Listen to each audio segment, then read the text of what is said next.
인간은 본래 자기 힘의 100%를 발휘할 수가 없다고 합니다. 몸의 100%의 힘을 내면 그만큼 근육과 인대 등에 오는 반작용이 크기 때문에 뇌가 본능적으로 몸이 상하지 않도록 통제하고 있는 것입니다.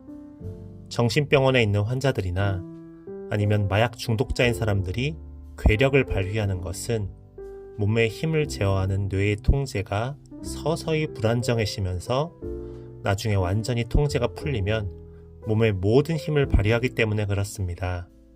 시간이 지나 간신히 정신을 차려도 이미 힘을 한계 이상으로 다 끌어다 썼기 때문에 몸이 만신창이가 됩니다. 본문의 시작에서 예루살렘 왕 다윗의 아들 전도자의 말씀이라고 표현하는데, 이는 다윗 언약의 계승자이자 이스라엘의 통치자인 솔로몬을 가리키는 게 확실합니다. 근데 왜 자기 이름 솔로몬을 얘기하지 않고 전도자라고만 표현할까요? 본래 솔로몬의 이름의 뜻은 평화, 하나님께서 주신 평화입니다. 그런데 솔로몬이 어떻게 살았습니까? 더할 나위 없이 방탕하게 살았습니다. 사치와 쾌락을 일삼으면서 우상들에게 제사를 드리도록 허용하였습니다. 이는 하나님과 자신 사이의 화평을 깨뜨리고 나라와 민족 전체의 평안마저 무너뜨린 직접적인 원인이었습니다. 본래 솔로몬은 하나님이 무엇이든 구하라고 하셨을 때 선악을 분별할 수 있는 지혜를 구할 만큼 선하고 훌륭한 왕이었습니다. 그런데 언제부턴가 하나씩 삶이 무너져 갑니다. 계속해서 조금씩 악이 파고들다가 나중에는 아예 대놓고 악한 왕처럼 악인처럼 살아갑니다. 그러다가 나중에 후회하고 돌이켜보니 마치 힘을 다 써버리고 몸이 만신창이가 된 사람들처럼 내 삶이 엉망이 되어버렸습니다.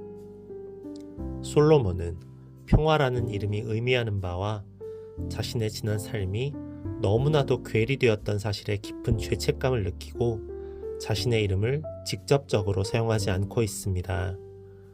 그러나 전도자, 히브리어로 코헬렛이라는 이 단어의 뜻은 백성들을 소집하여 삶의 교훈을 주는 사람을 의미합니다. 자신이 많은 신앙적, 윤리적 과오를 범했던 만큼 그의 시행착오 뒤에 얻어진 교훈들을 당대의 백성들과 후대 사람들에게 전하고 싶은 간절한 마음이 담겨 있습니다. 헛되다로 번역된 히브리 원어 헤벨은 공기, 호흡, 공허함, 불만족함 등의 뜻을 가진 말로서 잡거나 취하려고 노력하지만 아무런 소득이 없는 상태를 가리킵니다. 본문에서는 말을 거듭 반복하여 사용함으로써 나타내고자 하는 바를 최고조로 강조하고 있습니다. 전도자가 이처럼 세상 모든 것을 헛되다고 단정한 것은 그가 그의 말년에 내린 체험적 인생 결론입니다. 영원하지 못한 것들을 지향하는 인간의 온갖 수고와 하나님을 떠나 궁극적인 삶의 의미를 상실한 인생이 무가치하다는 것을 나타내고 있는 것입니다. 구약시대의 이스라엘인들은 하나님은 하늘에 거하시고 사람은 땅에서 살아가고 있다고 생각했기에 해 아래라는 표현이 나옵니다. 이는 인생의 영역으로서의 이 땅에서의 삶을 가리키는 것입니다. 삼성가의 회장 고 이건희 회장은 재산만 26조 원이었다고 합니다. 엄청난 재산입니다. 그러나 그렇게 많아봐야 이제 그 재산은 본인 것이 없습니다. 세상에서 흔히 인생의 전부인 것처럼 말하는 모든 것들은 세상에서 육신의 생명을 유지하는 동안만 소유할 수 있는 것입니다. 한 인간이 이 세상에서 살 수 있는 기간이란 너무나 짧습니다. 이에 전도자는 본문에서 헛된 것들에 대한 어리석은 집착을 버리고 하나님의 말씀과 교훈을 통해 영원한 미래를 준비하는 태도, 허무와 공허를 극복할 지혜로운 생활 태도를 전하려고 합니다. 3절에 수고한다라는 말, 히브리어 아말이라고 하는데 본래 동사형으로 쓰인 이 단어는 노동하다라는 의미와 더불어 소유 또는 해악의 의미를 내포하고 있습니다. 쉽게 말하면 인간이 어떤 것을 획득하기 위해 노동하고 고생하는 행위는 그 목적이 무엇이든 수단이 무엇이든 간에 소유를 위한 노동이며 이 수고는 아무런 이로움을 주지 못하는 악이라고 정의하고 있습니다.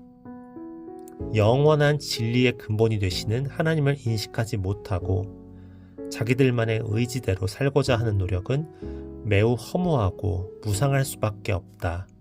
이게 오늘 본문의 핵심이라고 할 수 있습니다. 다만 전제 조건, 해 아래, 즉 하나님이 계시지 않는 곳에서의 노동 끝에는 공허함밖에 남지 않지만 해 위, 하나님이 계시는 곳에서의 노동은 온전하고 귀하다는 뜻으로 해석할 수 있습니다. 구약시대의 신앙관이 아닌 지금의 신앙관으로 본다면 하나님을 믿고 예수 그리스도를 믿고 내 안에 계시는 성령님을 믿는 자가 천국 복음을 위해 일하는 모든 것은 유익하다는 것입니다. 이 땅에서 나를 위한 수고는 반드시 사라집니다. 끝에는 다 허무함밖에 남지 않습니다. 그러나 우리가 하나님 나라를 위해 믿고 행한 모든 것은 절대 어디 가지 않습니다. 무익하고 사라질 것들이 아닌 유익한 수고를 하는 그리스도인으로서 한 주간도 은혜의 숨결 가운데 살아갈 수 있기를 주님의 이름으로 축원합니다.